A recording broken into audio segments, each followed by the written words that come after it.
Assalamualaikum warahmatullahi wabarakatuh. Selamat siang dan salam sejahtera untuk kita semua. Salam Sobat Adiaksa dimanapun kalian semua berada. Kita berjumpa kembali di podcast ke-6 dari Kejaksaan Negeri Hulu Sungai Selatan.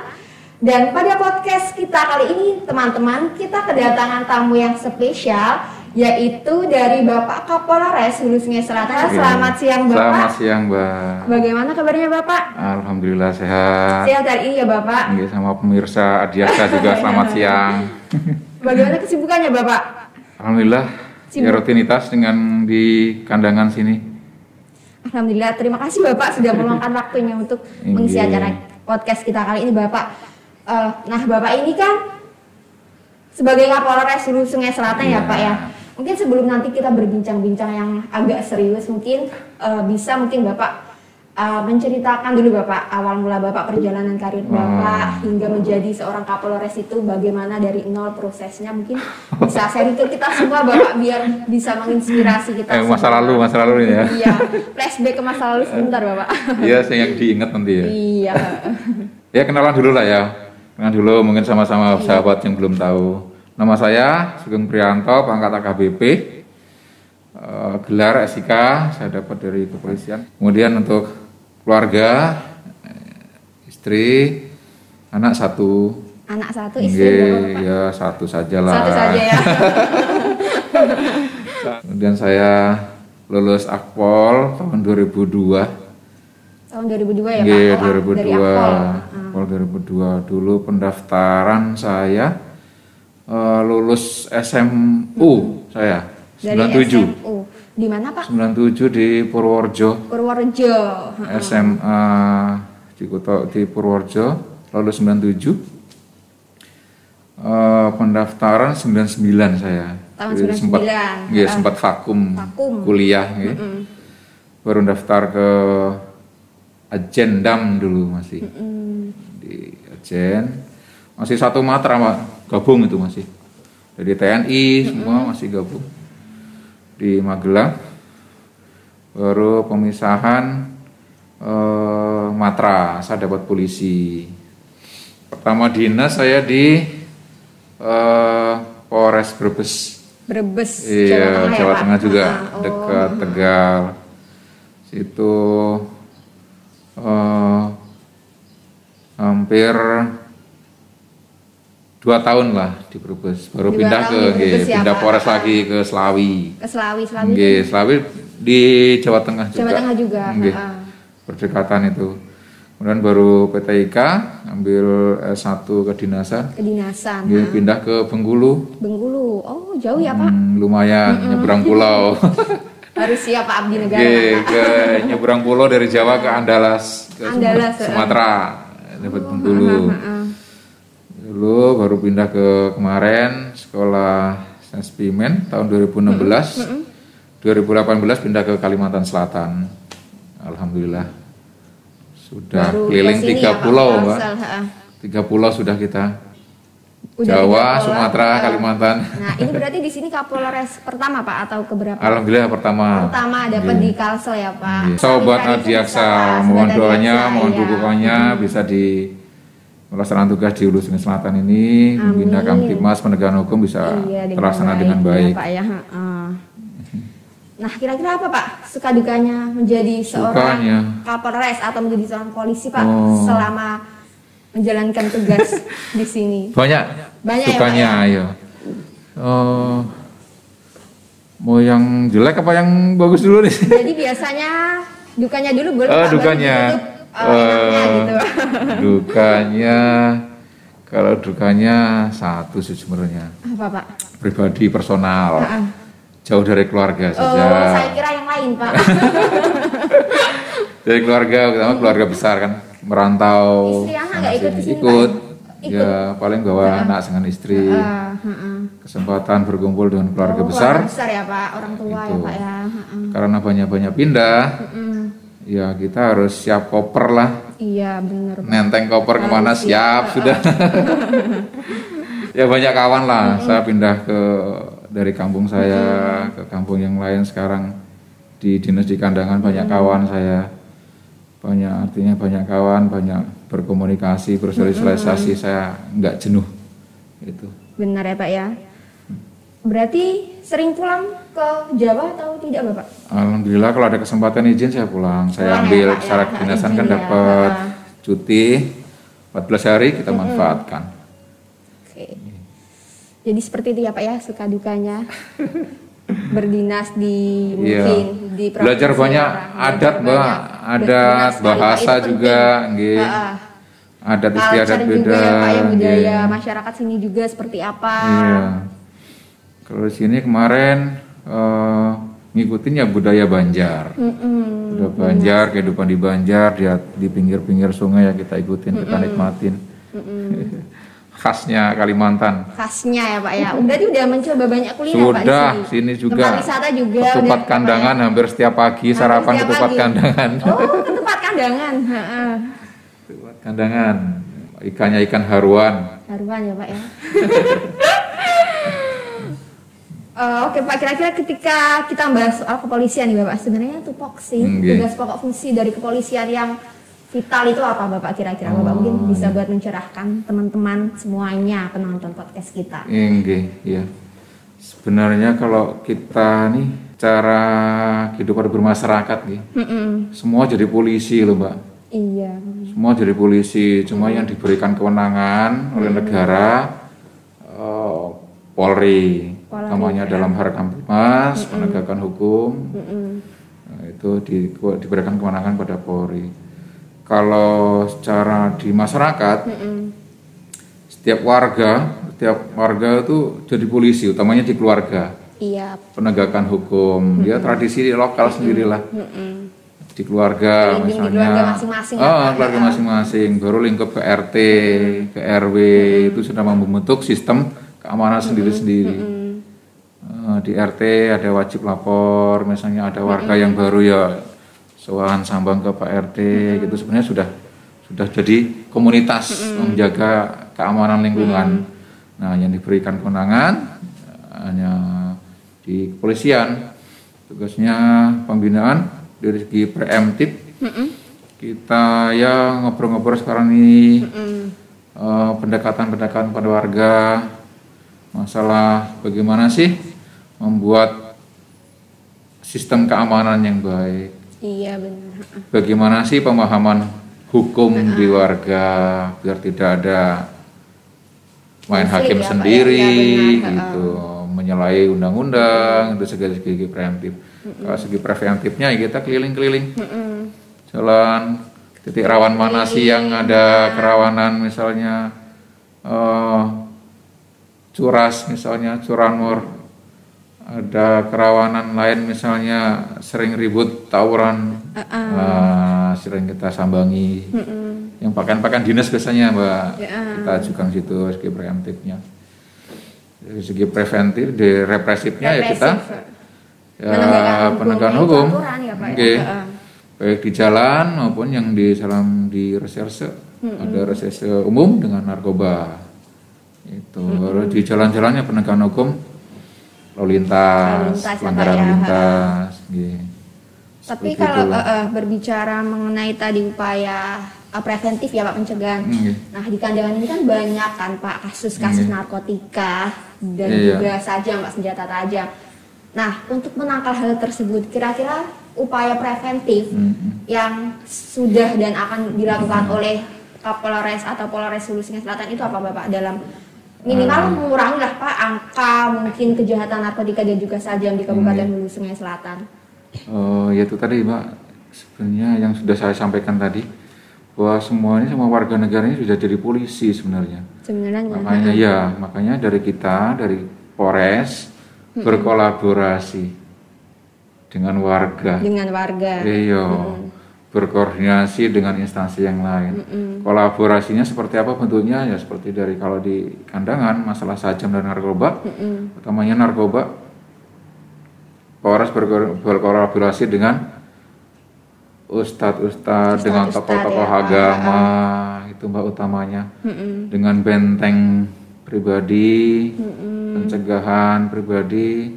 Saya yakin nggak akan pakai narkoba tergiur, biasanya kan ngumpul sama kawan, ditawari kayak gini. Coba ikut-ikutan. Sekali ya, nolak, janganlah 2 kali masih bisa menghindar, 3 kali apa yang nggak enak sama kawan. Itu kan dengan benteng agama, dengan sifat religius yang ada di kandangan, saya rasa akan lebih efektif. Makanya kita berkolaborasi ya Pak ya, antara elemen masyarakat, penegak hukum ya Pak ya. Makanya dengan warga yang lain, Mbak. Warga yang lain, komunitas-komunitas, kita ajak semualah. Kita ajak untuk pencegahan narkoba, segi represifnya, penegakan hukum. Ya kalau ada komunitas lapor atau kita ketemuan sendiri, ada jaringan narkoba, pemakaian narkoba, kita proses hukum. Diproses sesuai dengan prosedur ya Pak ya. Iya, bahkan kemarin kita buat MOU, Mbak. MOU baru-baru ini kita seminggu yang lalu membuat MOU dengan BNN ya Pak ya. BNN Kabupaten, Ibu Agus kemarin. Kita kerjasama untuk dalam penanggulangan, pencegahan ya. Pencegahan, kemudian assessment untuk yang pemakai narkoba. Ya, Pak, ya. Dan juga kita membuat konsep kampung, semacam kampung bebas narkoba. Kampung bebas narkoba itu berarti program baru ya Pak dari Kapolres. Ya, kita kolaborasi dengan BNN. Nggak salah namanya Kampung Bersinar. Kampung Bersinar. Itu seperti apa Pak konsepnya kira-kira? Kita sasar, kita mapping kan.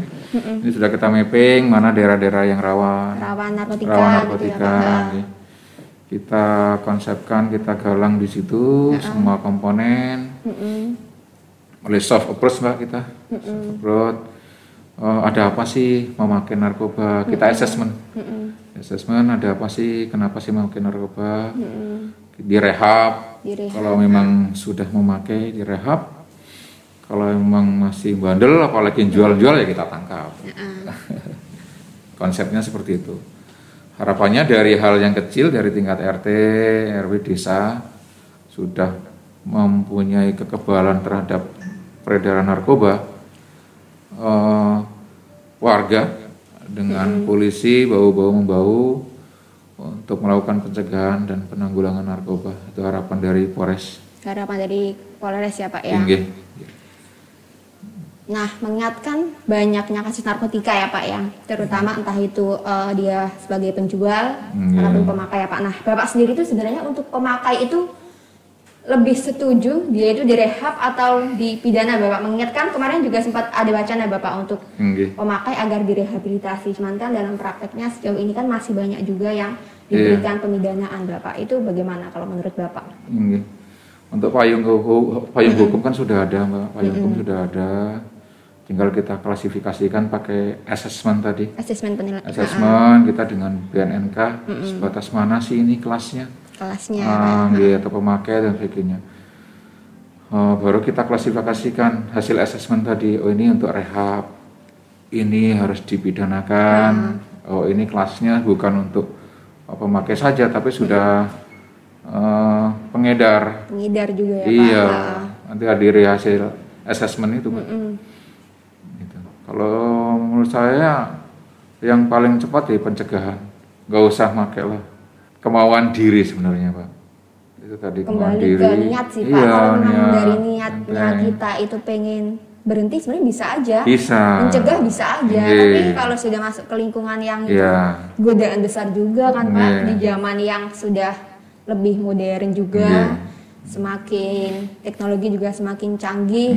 Jadi apapun mudah sekali buat dilakukan di zaman sekarang. Kalau di tingkat polisian memenuhi unsur ya sudah kita proses. Memenuhi unsur pidana. Entah itu saya kelasnya pengguna saja memenuhi unsur, proses ajukan ke kejaksaan P21, proses hukum dipidanakan di kehakiman. Prinsip dari kita. Pengecualian kalau yang lain-lain dari assessment ada kelas, ada ini baru memakai sekali ataupun hanya ikut-ikutan tadi, masih bisa diklasifikasikan untuk direhab Ya, sarananya kan sekarang ada juga di provinsi kan. Di provinsi ya. Untuk rehabilitasi. Rumah sakit rehab. Nah itu kan untuk narkotika ya Pak. Kalau untuk dari pencegahan senjata tajam itu sendiri gimana?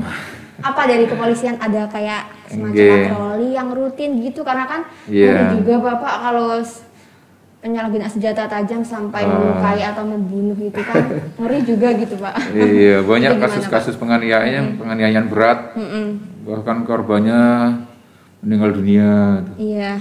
Salah satunya dengan sajam tadi, upaya kita utamanya ke kelompok-kelompok. Kita kemarin sudah mapping kelompok mana sih, usia berapa sih sebenarnya. Rata-rata masih usia muda, Mas. Iya, Pak. Remaja gitu. Cuma unjuk eksistensi sebenarnya. Jati diri, saya punya keberanian. Kita punya kemarin program dari Babin Kamtibmas. Kita masuk ke komunitas-komunitas, Mbak. Komunitas-komunitas anak remaja, kemudian ke sekolahan ya Pak. Kita masuk ke situ, kita berikan edukasi, bukan hanya kalau di kita katanya tradisi ya Pak. Iya, kalau tradisi kan tidak wajib, masih bisa dihilangkan kan tradisi ya. Tergantung. Tradisi yang negatif lah. Pelan-pelan kita edukasi. Kalau ada permasalahan pribadi ya nggak usah dengan kekerasan, apalagi melakukan penganiayaan berat, pakai sajam. Gitu. Kita utamanya ke edukasi kita, edukasi pemahaman hukum ke kelompok-kelompok anak-anak muda. Anak muda ya Pak, ya biar bisa mencegah itu terjadi. Di sisi lain kita sehari kita laksanakan 2 kali patroli ke tempat yang kumpul anak-anak, razia saja. Kalau ada ya kita proses. Undang-undang darurat. Tadi kan udah ya Pak terkait narkotika sudah terjawab, bagaimana program-program dari Kapolres dan juga pencegahan penyalahgunaan senjata tajam ya Pak. Nah, mungkin salah satu juga topik yang mungkin juga sering ingin diketahui oleh publik Bapak terkait dengan mungkin perbedaan Bapak penanggulangan tindak pidana korupsi di kepolisian itu seperti apa Bapak? Kan ada 3 lembaga ya Bapak, KPK, Kejaksaan dan juga kepolisian. Dan sepertinya banyak masyarakat awam kita yang bingung Bapak kok 3 lembaga punya kewenangan ini, kalau di kepolisian itu ngapain gitu? Pemberantasan tipikornya seperti apa konsepnya gitu? Bapak mungkin bisa Bapak memberikan sedikit pencerahan biar masyarakat kita paham penindakan korupsi di kepolisian itu seperti apa. Saya rasa sih sama ya 3 institusi ya, Mbak, ya itu tujuannya sama untuk pemberantasan dan pencegahan korupsi. Ya konsep kita sesuai dengan tupoksi kita mulai dari penyelidikan ataupun pengaduan kita terima, kita lakukan penyelidikan ada atau tidak unsur pidananya di situ untuk pidana korupsi. Kemudian kita pengumpulan barang bukti, kalau sudah untuk naik ke sidik dibuat gelar perkara dulu, ini masuk layak atau tidak untuk naik ke penyidikan. Kalau layak untuk naik ke penyidikan diperkuat lagi alat buktinya. Ya sama lah konsepnya dari awal, dari penyelidikan sampai ke naik ke penyidikan. Setelah ada pengaduan ya sama konsepnya, dari pengaduan dari masyarakat tetap kita tanggapi, tetap kita proses. Untuk batasan nominal kerugian tidak ada ya Bapak? Nggak ada. Tidak ada ya, jadi bebas saja ya Bapak? Ya, ada penilai kerugian, kita proses. Korupsi dari mana saja bisa diproses ya Bapak? Berarti sama saja pada umumnya dengan kejaksaan. Cuma ada yang belum saya proses ini, prosesnya internal, korupsi waktu. Korupsi waktu kita proses Mbak. Diproses bagaimana Bapak? Proses ya, kita terlambat, anggota terlambat, push up dulu, push up dulu Mbak. Kalau untuk cewek juga disuruh push up kalau terlambat? Sama itu, kalau sudah sering bandel-bandel, potong runtunkin. Potong. Ada aturannya di kita. Itu. Sama Bapak, kejaksaan juga Mantap. Menerapkan hal demikian. Korupsi juga loh Mbak itu Mbak. Iya. Korupsi Terus gimana ya. Bapak? Itu tugas pengamanan internal dari polisi itu ada provos, itu yang proses. Kita pelanggaran anggota terlambat.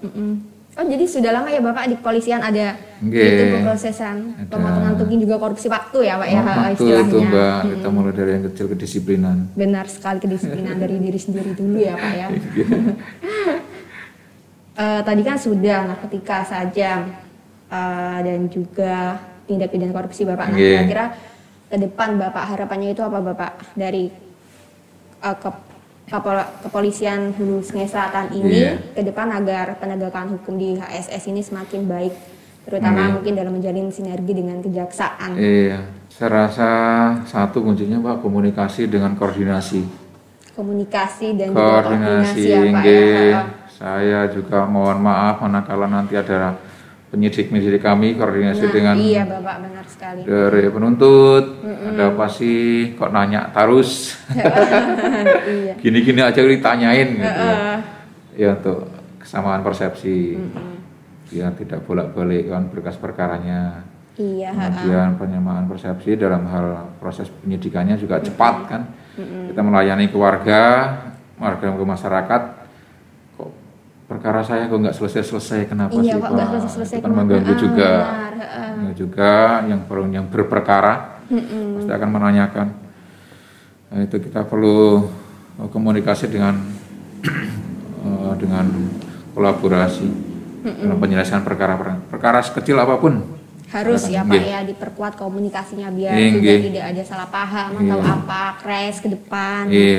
Oke, mungkin ke depan ada program baru gitu Bapak dari kepolisian? Program baru dari Polres untuk tahun ini kita menyelesaikan ada amanat dari Presiden, dari Pak Kapolri, dari Panglima TNI untuk membackup pemerintah daerah dalam mensukseskan vaksinasi. Vaksinasi ya pencegahan, Pak. Booster ya Pak yang ketiga ya, Pak.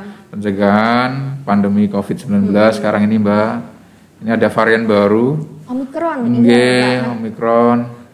Ini sampai tanggal 8 Februari. Sudah 8 orang di Hulu Sungai Selatan ini positif COVID. Ada isolasi mandiri dengan dirawat di Rumah Sakit Hasan Basri. Oh di rumah sakit ya Pak ya. Ya ada amanat kita untuk melakukan percepatan vaksinasi semualah ke umum, ke lansia, ke anak sekolah. Mohon dukungan juga dari sahabat Diaksa dan teman-teman semuanya di Suksesan bantu kami untuk menyelesaikan vaksinasi. Berarti turun ke lapangan semua akhir-akhir ini buat kita turunkan semua pemantauan vaksin di daerah-daerah di terpencil terutama. Kita kerjasama dengan pemerintah daerah, dinas kesehatan, dengan SKPD lain. Bahkan saya perintahkan ke Kasat Kabak turun langsung ke desa-desa. Ya, Pak, tanda tangannya sore saja udah. Setelah vaksinasi baru tanda tangan. Demi mendukung program pemerintah. Iya, ya, makanya Pak, kita sukseskan untuk di Hulu Sungai Selatan ini warganya sehat. Karena apa, dengan kesehatan kita bisa beraktivitas Mbak, bisa dagang, bisa begawi lagi, mancing, nelayan, berladang, berhuma dengan kegiatan seperti aktivitas normal. Otomatis perekonomian akan jalan. Ya, harapannya tidak ada kendala apapun. Ujungnya kan Kamtipas juga Mbak. Iya. Orang sakit oksigennya nggak ada. Nggak ada ya Pak. Nggak ada nih pada Pak Ai ini oksigennya ribut. Kelangkaan oksigen langsung dicari tahu.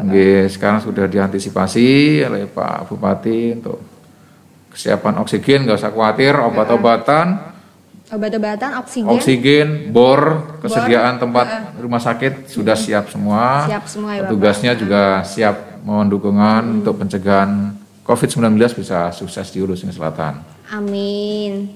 Oke Bapak, terakhir Bapak, harapan Bapak untuk ini kan kejaksaan juga mau BBBM Bapak. Lagi mau pencanangan Bapak. Mungkin harapannya untuk kejaksaan juga biar sinergi dengan kepolisian ke depan juga semakin baik apa Bapak? Ya. Mantap lah itu mau WBBM. Iya Bapak. WBBM berarti ada peningkatan pelayanan ya. Harus Bapak. Pelayanan, mengurangi komplain dari masyarakat. Saya dukung Mbak. Saya dukung. Semoga pelayanan di Kejaksaan semakin Negeri Hulu Sungai Selatan ini semakin baik. Tidak ada komplain, bisa melayani warga Hulu Sungai Selatan dalam hal penegakan hukum bersinergi dengan kita Polres. Oke, siap Bapak. Bapak terima kasih banyak Bapak. Oke, makasih banyak sahabat Adiaksa juga. Kita Bapak. Mungkin podcast kita kali ini kita akhiri sampai di sini dulu Bapak. Semoga ke depan kita bisa berjumpa atau bertemu di lain kesempatan yang lain Bapak. Sukses selalu buat Bapak Sugeng karirnya ke depan, semoga bisa segera balik ke Jawa Bapak. Amin.